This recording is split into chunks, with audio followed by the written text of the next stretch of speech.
ছোটবেলা মেলার যে তরমুজ খাইতাম, একমাত্র মেলার দিনে তরমুজের ইয়ে ছিল আগে বেশি।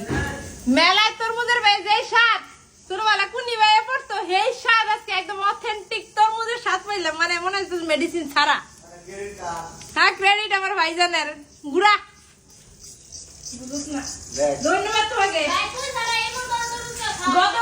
তোরা খাইছাস না ভাই, তুই খাইছিস সেরা সেরা। টাইম হয়েছে না, তোরা খাইছাস। এটা কত বড় গুণা করতেছ জানাস না? গুণা গামরি না। হ্যাঁ, তোরা তো রোজা না দেখছস, এই যে প্রমাণ দেখছস। এত সাদা এটা তরমুজ আনছি, ইফতারের সময় এক লগে বিসমিল্লাহ লগে সবাই খামু, তোরা আগে মেরে দিতেছ। এটা কোনো হইল? হ্যাঁ,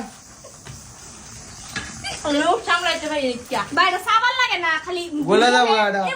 মানে মুখে দিলে এটা ওই যে ইয়া কি জানি ডায়লগ, মধু মধু মধু কিরে রসমালাই। মধুর চেয়ে বেশি কিছু। এটা মধু তো বেশি কিছু কি দেবে? যেটা আছে এটা।